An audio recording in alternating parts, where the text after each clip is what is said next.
국민들의 많은 지지와 사랑을 받고 있지만 음지에 가려져서 알려지지 않은 방송 국민안전기획부가 오늘로써 26회 겸 마지막 최종회를 맞이했습니다. 오늘은 27회인데요. 원래 우리가 25회까지만 하기로 했는데 카운팅을 잘못해갖고 26회까지 방송을 하지 않았어요? 26회가 좋잖아요. 10월에 26회. 왠지 10월과 26이 좀 조합이 되면서 뭔가 이 아련한 또 추억도 떠오르고. 11요? 그렇구나. 좋은 날이었네. 하여튼 3월 5일 날 시작했던 우리 국민안전기획부가 지난 한 6개월여의 부진한 많은 여정들 속에서 엄청나게 많은 사건들을 겪으면서 그런 내용들을 국민 안전을 위해서 씹어주고 덮어주고 어우러진 가운데 드디어 오늘 1기의 방송을 접는 날이 다가왔습니다. 이제 저희가 26개 사건을 다룬 거잖아요. 그러면. 그렇죠. 야, 거의 뭐 진짜 우리 예전에 처음에 방송 멘트가 사건 사고가 끊이지 않는 대한민국. 네. 정말 입증이 됐어요. 네. 나는 지난 26회 동안 드러났던 이런 사건들을 돌이켜 생각해 보면 일부 먹거리 문제나 이런 얘기를 빼놓고 나서는 과연 이런 사건들이 매주 일어나고 있는 이 나라가 안 망하고 견딜 수 있는 나라인가? 이 국민들이 얼마나 무서움에 공포에 떨어져야 될 나라인가 하는 생각을 해봤어요. 요즘 대한민국을 헬조선이라고 하더만. 그렇죠. 거기에 대해서 많은 반론들이 있어요. 지옥한테도 미안하고 조선시대한테도 부끄러운 시대다.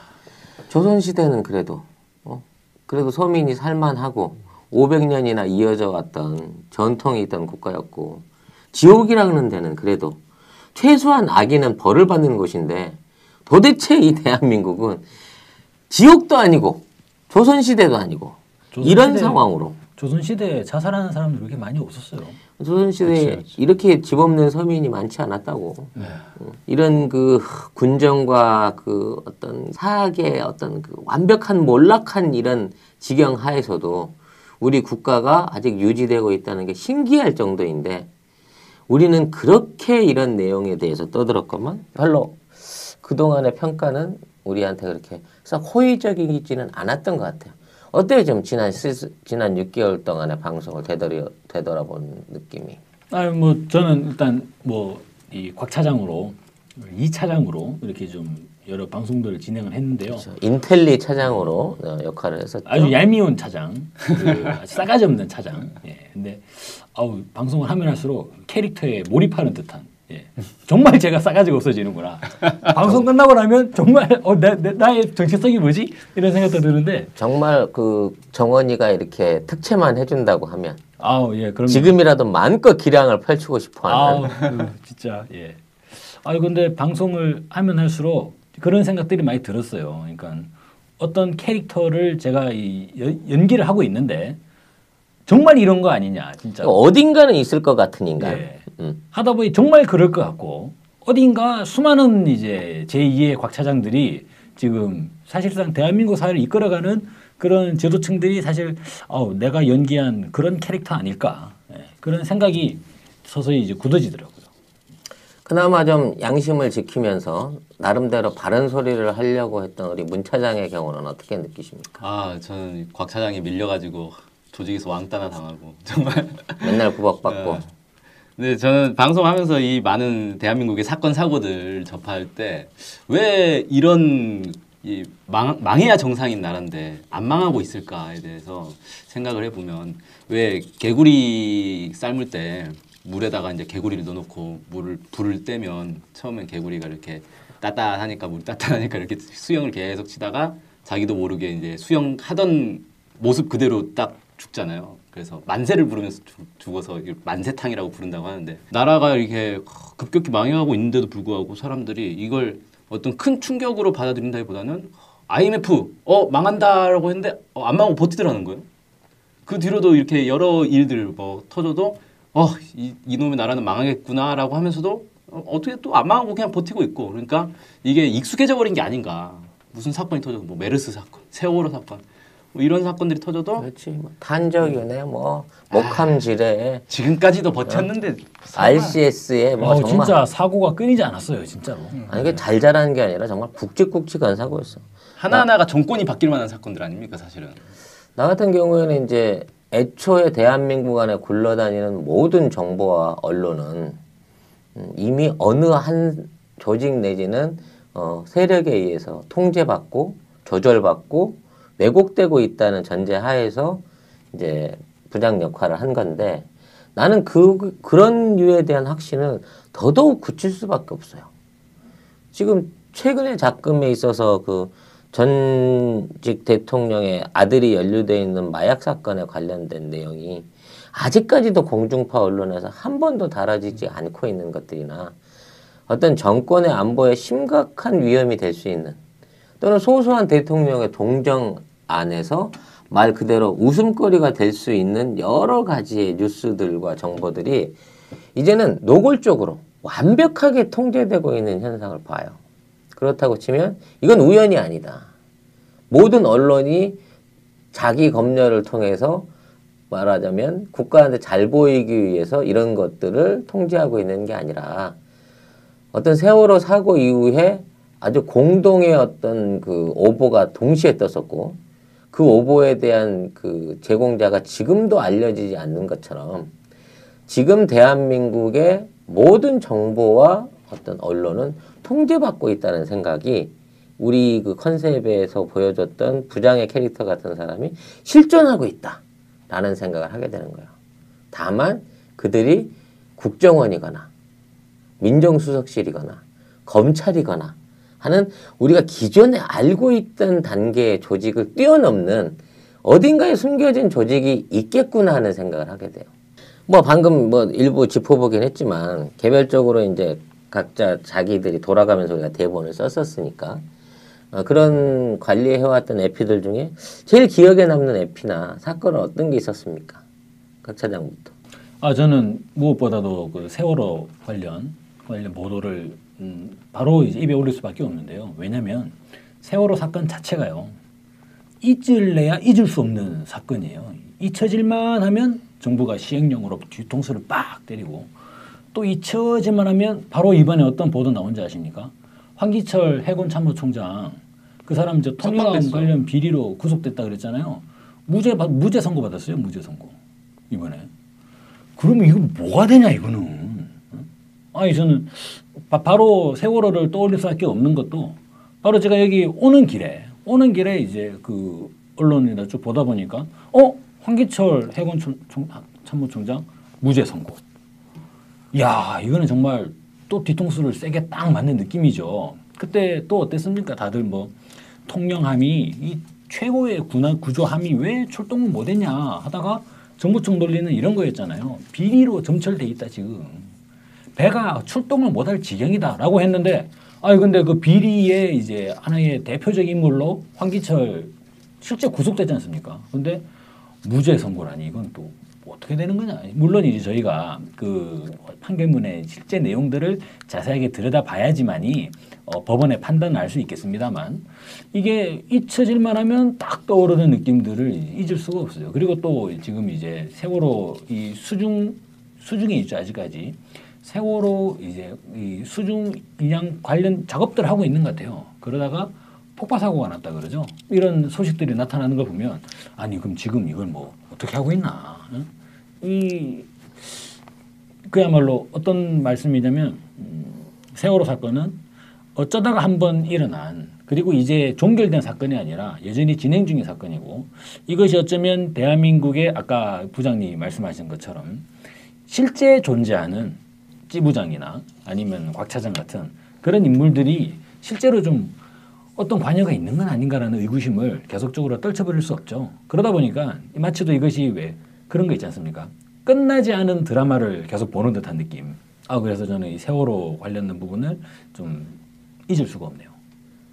사실 뭐 그 당시 우리가 그 방송 에피 하에서 그 다루었던 것은 이제 세월호가 그 기울기에 따른 그러니까 급변침이라고 내놓은 정부의 조사 보고서가 절대 변침으로 볼 수 없는 보고서인데도 그게 마치 정설인 것처럼 뭐 어떤 정리된 증거인 것처럼 내세워지고 있다는 부분을 많이 얘기했는데 이제 그런 부분에 있어서 어떤 법적인 처벌이 다 끝나고 이제는 민사소송에 관련된 부분으로 넘어가 있는 상태죠.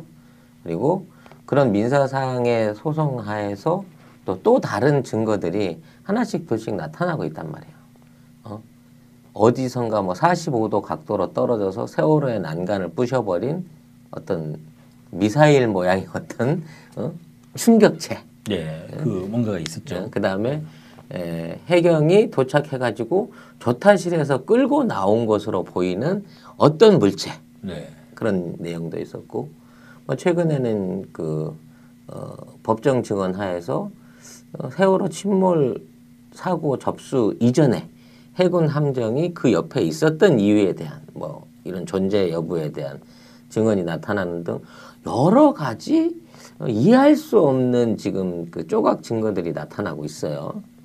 근데 세월호 이후에 우리가 다뤄왔던 내용들 중에 뭐 RCS라든지 뭐 마티즈라든지 목함지뢰라든지 뭐 이런 류의 내용을 봤을 때 이 정부는 어떠한 방식으로든지 증거를 조작하거나 또 증거에 영향을 미쳐가지고 진실을 바꿔버리려고 하는 시도를 항상 하는 모습을 보여줬단 말이죠. 그래서 세월호 이전에 천안함이 있었고 뭐 천안함은 이제 부정선거라고 하는 커다란 의심점 또는 정말 정부가 그럴 수 있을까라는 설마 사람으로 그런 짓을 할 수 있을까 하는 그런 내용들의 의심들이 이제는 이 정부는 충분히 하고도 남을 정부구나 하는 식으로 바뀌어가는 느낌을 받는 그 중간에 어떤 기폭제의 역할이 세월호가 있는 듯한 생각이 들어요. 아니, 저는 그 약간 좀 연배가 있으신 원로 선생님들이나 그런 분들로부터 말씀을 듣는 게 어떤 말씀이냐면 그런 분들이 이제 지금 한 60대, 70대 되시는 분들이 주로 하시는 말씀들을 보면 예전에 70년대, 60년대 박정희 시절, 박정희 정권 시절에 여러 소문들이나 풍문들이 떠돌았다는 거예요. 뭐냐면은 뭐 여자들이 밤에 청와대에 불려간다더라. 그러면 그때 말이 되냐? 아무리 그래도 그럴 리가 있냐? 너무하지 않냐? 내지는 또 사카린 가지고 뭔가 이건 뭐 크게 한번 한다고 하더라. 에이 아무리 그래도 그럴 리가 있냐? 이런 식의 논란들이 예전에 있었다는 거예요. 그분들의 좀 기억들에 보면. 그런데 이게 나중에 시간이 지나니까 진짜더라는 거죠. 실제적인 사실로 밝혀진 거지. 그 당시에는 루머였다고 생각했던 거예요. 그래서 그런 분들의 말씀이 그런 과정이 있었는데 지금 시기에 또 마찬가지로 이런저런 루머들이 나온다는 거예요. 아니 뭐 세월호 침몰한데 대통령 어디 있었냐? 그게 말이 되냐? 아니 그리고 또 아니 세월호가 침몰했는데 통영은 왜 출발을 못했냐? 아무리 그래도 그게 말이 되냐? 정부가 그랬을 리가 있냐? 이런 논란들이 똑같이 이제 또 반복이 된다는 거예요. 그러면서 이번만은 우리가 아무리 그래도 저들이 아무리 나쁘다고 해도 그 정도까지 될 리가 있냐라고 하는 부분에 있어서 철저하게 진실을 규명을 해야 된다. 이게 또 세월이 지났을 때요. 이제는 말할 수 있다. 라고 하면서 언제 또 어떻게 터질지도 모르는 일이지 않습니까? 아직까지 많은 피해자 가족들이 그 부분에 대한 진실 규명의 끈을 놓지 않고 있음으로 인해서 이게 묻혀지지 않고 계속 국민들한테서 관심받을 수 있도록 역할을 해야 될 의무가 또 이런 우리와 같은 진보 팟캐스트에 있지 않은 생각을 해봅니다. 문 차장님 경우에는 어떤 에피소드가 제일 기억에 남으시는지? 네, 저는 그 메르스 관련됐던 에피소드가 여러 개 있었죠. 사실 저희가 메르스 여러 번 다뤘는데 그 중에 이제 그 의료 체계 문제점에 대해서 쭉 짚었던 게 있어요. 근데 이 왜 생각이 나냐면 이 방송 올라가고 나서 며칠 있다가 실제 현재 의학계에 이렇게 종사하고 있는 분한테서 전화가 왔어요. 전화 통화를 했는데 아니 이렇게 좋은 내용을 정부가 알아야 되지 않느냐. 청와대 이 방송을 듣게 하자. 이런 말씀을 하시더라고요. 그거 듣지 말라고 그러나? 지지리도 안 들으니까 그렇지? 들어먹지라니까? 네, 참, 그런 이제 그래서 기억이 좀 많이 남는데 제가 이제 요즘 보면 주변에 몸이 안 좋아가지고 이렇게 입원을 했다거나 수술받거나 뭐 이런 사람들이 좀 있거든요. 그러다 보니까 이 대한민국의 이 의료에 대해서 관심을 갖게 되는데 이게 참 큰 문제가 뭐냐면은 무슨 중병에 걸렸다거나 어려운 병에 걸리면은 이게 폐가 망신하기가 딱 좋다는 거예요. 근데 보험이라도 딱 드러났으면 다행인데 뭐 보험 드러났다고 해도 사실 이게 완벽하게 되는 것도 아니지만 그냥 일반 그 국민건강보험만 딱 든 상태다. 그러면 뭐 불치병, 뭐 암이라든지 이런 어려운 병 걸리면은 집이 이제 완전히 흔들리는 거죠. 이런 거 보면서 많은 사람들이 자신의 미래에 대해서 걱정하게 되고 이런 이제 시스템에 문제가 있지 않냐. 우리가 뭐 의료 보험 체계가 뭐 잘 돼 있다고 오바마는 칭찬을 하지만 실제로는 대부분 사람들이 국민 의료보험, 건강보험으로는 안심을 못 하니까 또 무슨 보험 들고 뭐 생명보험 들고 암보험 들고 뭔 보험 들고 이래야 되는 이 시스템이 과연 정상적인가? 제 친구 하나가 영국에 살고 있는데 그 친구 얘기가 영국은 벌써 오래전부터 무상 의료를 100% 다 시행을 하고 있다는 거예요. 그러니까 감기에 걸리든 암에 걸리든 치료비가 안 드는 건 똑같다는 거죠. 그러니까 영국 국민들은 성격들이 좀 이렇게 뭐랄까 느긋하고 걱정이 별로 없고 이렇다는 거예요. 그래서 한국에만 오면은 막 한국인들은 항상 이렇게 미래를 걱정해야 되고 이런 모습이 좀 많이 다르더라 이런 얘기 하는데 우리 국민들 건강을 가장 큰 해치는 건 스트레스고 이 스트레스를 주는 건 바로 이런 잘못된 사회 시스템들 부족한 사회 시스템들이 아닌가 이런 생각을 좀 해보게 됐습니다. 그렇죠. 또 뭐 스트레스도 있고 좀 과로도 이제 우리 국민들 건강을 정말 해치는 요인이지 않습니까? 저는 공포가 우리 국민들을 해치는 내용인 것 같아. 난 이 세상 살기가 무서워. 나는 뭐 특별히 생각나는 에피소드보다 1회가 이제 롯데월드부터 시작해서 그 후로 그 KTX 문제라든지 뭐 4대강 문제 이런 부분에 대한 것들을 지속적으로 지적해 왔어요. 또 소소하게 이 먹는 문제에 있어서 뭐 수입 과자의 문제라든지 뭐 낚싯배 얼마 전에 낚싯배 돌고래오 사건 같은 것까지 크든 작든 그 규모 피해 대상이 크든 작든 이 모든 부분에 대한 그 언급들을 우리가 해왔단 말이죠. 근데 지금 돌이켜 놓고 보니까 그 20가지가 넘는 내용 중에 어느 것 하나도 완벽하게 마무리 지어지거나 해결된 게 없더라고. 우리 지난 6개월 동안 떠들어온 모든 문제와 의혹에 대한 부분이 지금까지 어느 것 하나도 제대로 조사되거나 진행된 게 없다는 거예요. 특히 메르스나 탄저균이나 뭐 이런 것 같은 경우에는 잠재적으로 어떤 개개인이 아닌 국민 전체 위협이 될 수 있는 국민 보건 건강하고 직결될 수 있는 엄청난 큰 사안인데도 지금도 메르스 의심 환자가 신고되고 있고 어디선가는 뭐 비슷한 증상들, 음성 반응들이 보고가 되고 있는데 이제는 정부 주도하에 메르스는 끝나는 거야. 그래서 아예 그런 내용이 있어도 보고도 안 하고 보도도 안 하고 이러고 있는 상황이라는 거예요. 그럼 메르스는 이제 우리 토착질병화 된 거야 이제. 그러나 불과 2-3달 전에 우리가 지금 했던 이 모든 이슈가 6개월 안에 일어났던 어마어마한 이슈들인데 그 이슈들에 대한 모든 뒷정리 없이 우리 기억 속에서 사라지고 있어요. RCS, 마티즈, 목함질환.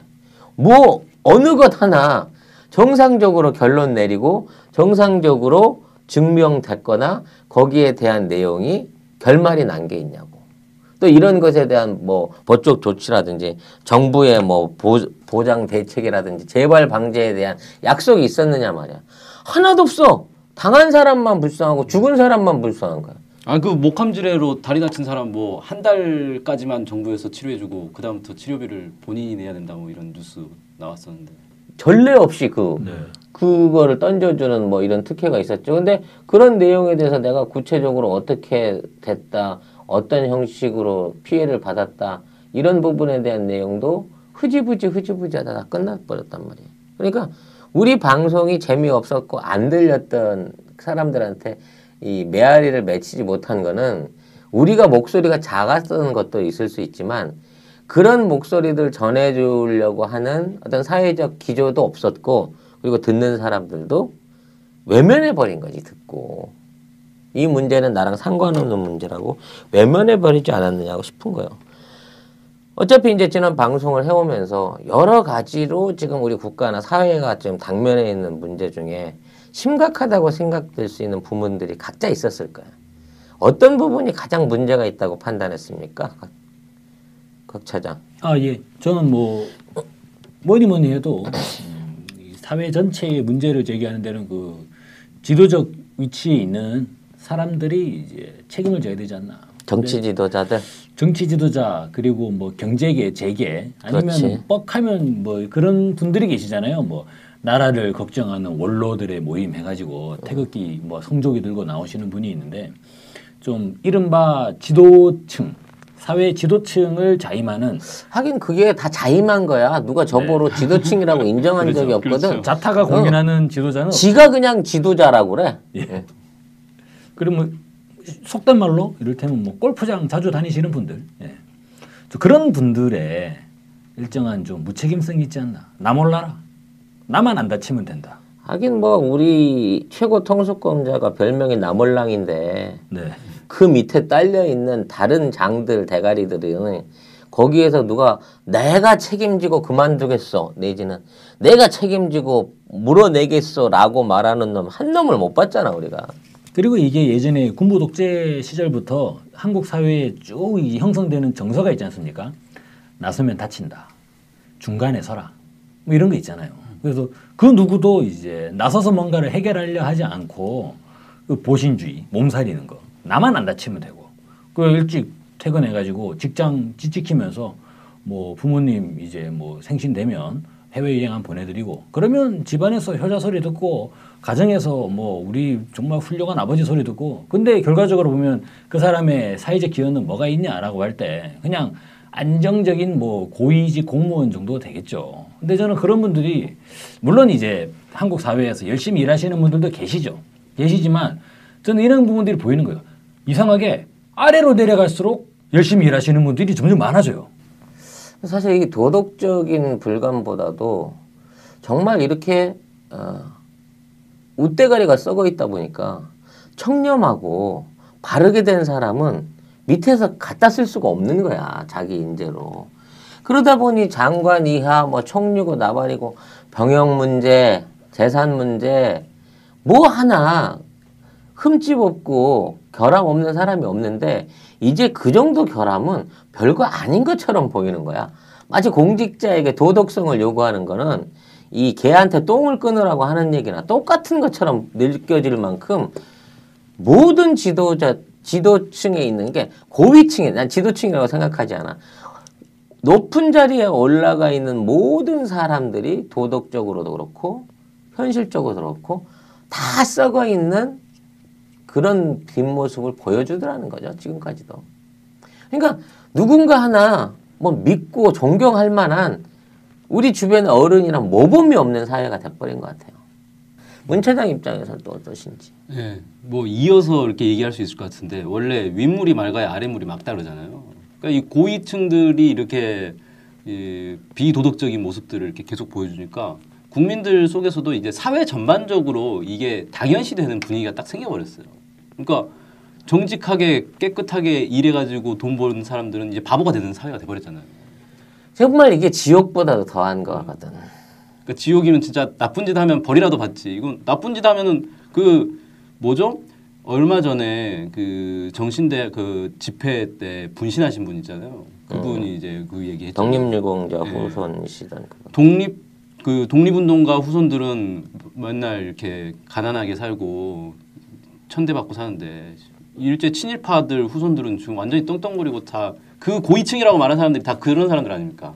그런 사람들이죠. 지금 네. 뭐 친일파 후손들. 네, 주요 이제 정계 재계. 그리고 재계를 네. 다 이제 틀어지고, 움켜쥐고 언론도. 언론계도 물론 이렇게 다 틀어지고 예. 그러니까 이놈의 사회가 일제 강점기 때는 일본에 붙어 먹으면 후손들이 잘 사는구나. 그럼 지금은 어디 이제 미국에 잘 붙어 먹고 중국에 잘 붙어 먹고 이런 애들이 이제 잘 사는 거고 진짜 막 나라의 앞날을 걱정하는 사람들은 그런 사람들의 후손들은 이제 막 빌어먹고 살아야 되는 이런 사회라는 게 딱 굳어져 버렸어요. 맞아요. 일단 대통령의 아들이 마약을 하고도 부하 검사장이 변호사로 변신해 갖고 막아주니까 아무런 조사도 받지 않고 끝나버리는 이 세상. 이 정도까지 도덕적으로 타락해버린 나라 안에서 이거를 갖다가 일반 사람들한테 법을 지켜라, 도덕을 지켜라, 정직해라, 이런 게 요구할 수 있는 사안이냐 이거야.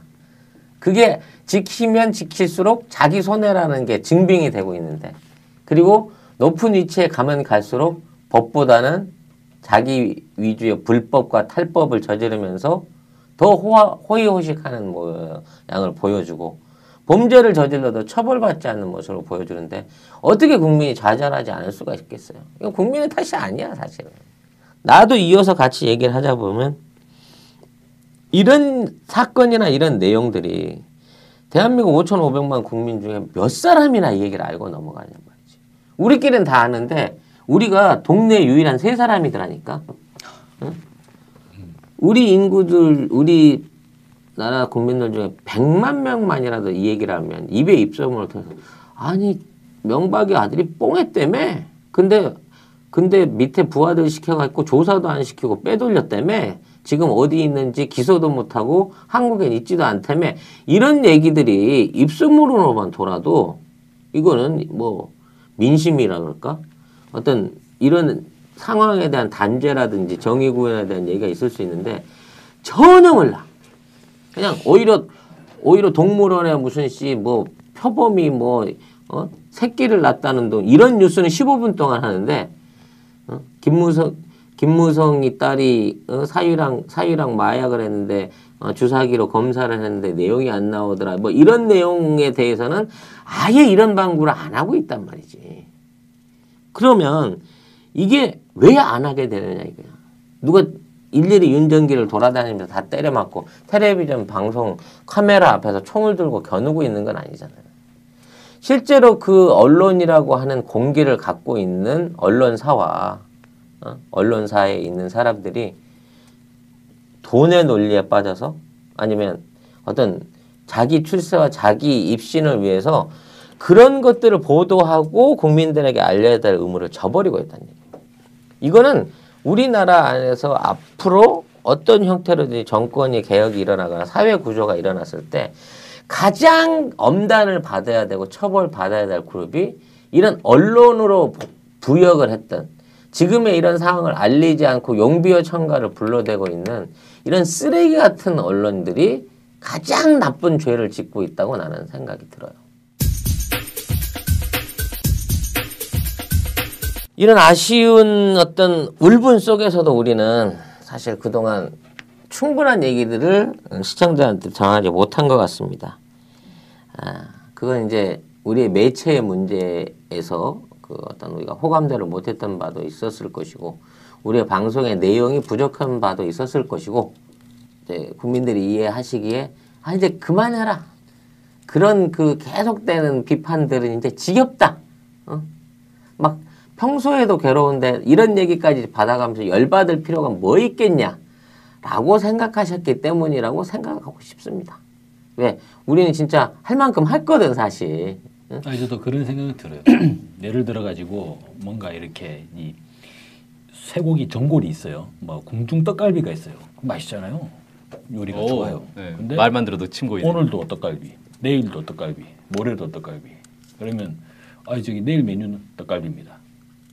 그래서 저희들이 좀 방송을 좀 만들어 나가는 데 있어서 다양성이 부족했었다. 예, 최근에 이제 우리 시청자분들의 요구에 맞춰 나가는 수준으로 이렇게 잘 가공을 해서 요리를 잘해서 이제 제시를 해야 되는데, 재료는 좋았는데 이것을 요리하는 과정에서 좀 솜씨가 미숙하지 않았나. 계속 똑같은 요리를. 그래요. 그러면 진짜 어차피 우리가 좀 실험적이기도 했고, 또 이렇게 시커먼 남자 3명이서 1시간 내내 이렇게 떠들어댄다는, 초창기 때 들었던 이거 남탕에 앉아서 치킨 먹고 있는 맛이다라는 것처럼 우리가 좀 어떤 소재의 다양성 내지는 구성의 다양성을 못하는 게 한계가 있는 것 같아요. 근데 이건 어떻게 제작진이 그 능력 있는 그 여성 패널을 구해주지 못한 원인이 가장 큰 거니까 우리가 이제 양심의 가책을 받지는 말자고. 대신 다음번에 만일 다음에 이제 이런 방송을 2기를 시작하게 된다고 하면 우리는 요것만큼 보강해서 이런 류의 방송을 하고 싶다는 게 있다면 뭐가 있을까요? 뭐가 있을까요? 저는 일단 제일 먼저는 뭔가 우리 국민들에게 망한다. 부정적인 거 말고 예. 그러면 꼭 그렇잖아요. 예를 들어서 이제 아침 드라마를 틀어봐도 죽이네 살리네. 저희 아버지께서는 드라마 되게 싫어하시거든요. 싫어하신 이유가 뭐냐면 전신에 죽는 소리밖에 안 한다는 거예요. 내가 니하고 사느니 뭐 싸우고 주말 저녁에 드라마 틀면 거기서 또 이혼을 한 해 만에 또 아버지 이 백화점 사업은 둘째가 가지게 이러면 또 첫째랑 치고받고 드라마가 노상 치고받고 싸우는 것뿐인데 누가 그거를 보고 재미가 있냐 이런 얘기를 많이 하시거든요. 저는 좀 약간 우리 국민들에게 희망 줄 수 있는 어떻게 해야 되느냐 지금 그리고 국민들이 바라고 있는 우리 국민들이 바라는 모습은 어떤 것인가 이런 부분들에 대한 내용들을 좀 결부해서 그렇다면 우리가 모두가 바라는 사회 행복한 사회 그리고 이른바 이제 세계적으로도 이렇게 주목받고 칭찬받는 그런 건전한 나라 대한민국을 만들기 위해서 우리가 어떻게 해야 되느냐 이런 부분들을 방송에서 같이 좀 이렇게 이야기하고 싶네요. 희망이 있는 방송, 미래가 있는 대한민국을 제시해보자. 꿈과 희망의 방송이 되겠네요. 참 나도 그런 방송을 할 수 있었으면 좋겠다는 생각이 드는데 과연 이 암혹한 시기에 그런 방송이 가능할지 다음번에 꼭 한번 기획해서 시도해 봅시다. 문 차장 같은 경우에는 어떤 방송을 해보고 싶어요? 저는 이 사회가 지금 썩을 대로 썩어가지고 사실 아무데나 막 건드려도 다 이 악취가 나고 있지 않습니까? 근데 이걸 좀 잘 분석을 해야 되겠다. 도대체 이 구조적으로 어디서부터 손을 대야 되는지 이 사회를 악취의 원인이 어디냐? 이 근본을 좀 찾아야 되겠다. 구멍만 맞지 말고 똥을 치우자. 그렇죠. 근본을 찾는 그런 방송을 한번 해보고 싶습니다. 그건 맞아요. 예를 들어서 한 강물이 지금 사대강이 유명하긴 하지만 썩어 녹조라떼? 빠졌어요. 그 강물만 치운다고 썩어 빠지는 게 끝나는 게 아니죠. 왜냐하면 어딘가에서 누군가가 계속 썩히고 있잖아. 똥물을 계속적으로 보내고 있기 때문에 뭐 전체 강물이 썩은 거 아닙니까? 그러면 그 똥물의 근원을 찾아가지고 그거를 이제 틀어 막아야지. 정리를 해야죠. 틀어막는 걸 일단 응기응매책이라고 보고 근본적 해결책은 그 똥물의 근원을 제거를 해야겠죠. 예. 야, 이거는 우리 사회에 뿌리 깊이 박혀 있는 부정부패를 발본색원하겠다는 정말 각하의 발언과 상당히 정말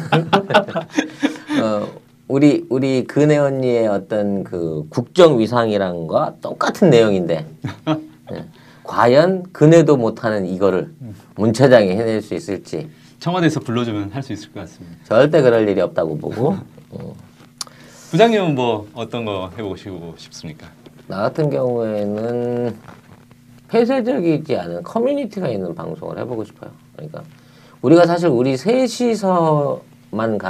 셋만의 의견 내지는 셋이서 하는 어떤 그 입장 안에만 이렇게 똘똘똘 말려 있다 보니까 외부의 사람들의 의견 또는 그 외부의 어떤 다른 그 요구 이런 데 있어서 이거를 방송에 전혀 적응할 기회가 없었다고 생각해요. 그래서 사실 우리 방송을 누가 듣느냐 안 듣느냐의 부분도 있었지만 누군가를 듣게 하기 위한 어떤 시도가 너무 없었다는 생각이 든단 말이죠. 그래서 듣지도 않는 이 방송을 그냥 매일 만들어서 내놓고 왜 이렇게 안 듣지? 순위가 700위가 뭐야? 막 이러고 있을 게 아니라 우리가 어느 사람들을 찾아갈 수 있는 장소에서 어떤 공개적인 콘서트를 해본다든지 아니면 다른 사람들하고의 어떤 일반 시민들하고의 인터뷰라든지 또 우리가 다른 방송에 이 방송을 갖고 가서 그 안에서 파일럿으로 출연을 해본다든지 하는 어떤 교류나 협력을 통한 커뮤니티가 이루어질 수 있는 방송을 같이 했었더라고 하면 조금 더 알려지는 계기도 있고 또 우리 방송의 어떤 그 객관성이나 표현성도 충분히 넓어지지 않을까 하는 방송이 있어요. 그래서 다음번에 방송을 한다 그러면 제휴방송 그러니까 갑자기 이 다른 팟캐스트 방송을 습격을 해가지고 거기 있는 패널들을 상대로 이 의견에 우리하고 같이 회담을 해본다든지 진짜 이슈가 될 만한 사람을 잡아다 놓고 진짜 우리 식대로 한번 평가를 해본다든지 뭐 이런 다양한 시도를 좀 해보는 기회가 있었으면 싶고 일단 그러기 위해서는 우리 차기 방송에 대한 기획이 좀 확실하게 돼야 되겠다는 어떤 그런 생각도 드네요. 일단 애청자 여러분들한테 사과 말씀과 함께 다음 기대를 드리고 싶은 부분이 우리 이제 주권 방송이 이제 물리적인 이유로 이전을 또 앞두고 있고 장소 이전과 함께 전반적인 이제 방송 개편에 같이 발을 맞춰서 국민안전기획부도 1기를 이렇게 마무리 짓게 됐는데 각자 이제 개인적인 소감을 한마디씩 그 시청자분들한테 남기면서 작별 인사를 드리도록 합시다.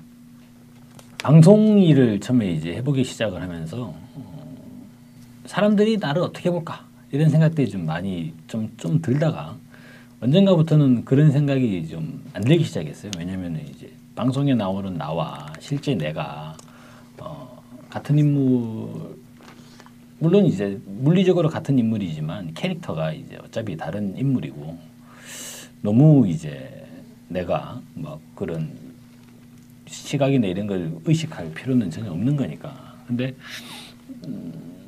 저는 방송을 쭉 진행하면서 무엇보다도 많이 기억이나 생각이 드는 건 뭐 인생을 살아오면서 그런 뭐 생각도 듭니다만 모든 일들은 자기가 노력을 들인 만큼 공을 들인 만큼 이제 지금 당장이건 그것이 나중이건 간에 언젠가는 이것이 빛을 발하게 돼 있는데 그런 면에서 일단 더 노력을 해야겠다, 더 준비를 해야겠다 이런 생각이 좀 많이 들고요. 지난해보다 더 나은 이번에 방송 그리고 이번에보다 더 나은 다음에 방송 그렇게 만들어가는 게 어떠냐 정말 맞는 말인 것 같아요.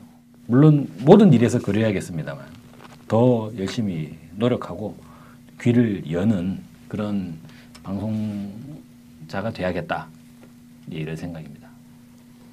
훌륭한 방송인 앞으로 기대되겠습니다. 어우 말을 너무 잘하셔가지고 아주 말만 살아서요? 입만 살아서요? 일단 그거라도 살아 있어야 돼. 기본.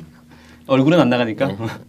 아 제가 알아보니까 주권 방송에 다른 방송들도 다 이렇게 종료를 하더라고요. 그래서 우리가 못해서 우리만 끝나는 게 아니다. 이게 그럼 확인이 됐고. 그건 절대 아니지. 네, 확인이 사실 됐습니다. 우리가 제일 인기 프로였어 주권 방송. 자 여기 오면서 그 우리 애청자 한 명을 이렇게 같이 오다가 이렇게 만나가지고 얘기를 나누다가 왔어요. 그래서 아 우리 방송 이제 종방한다.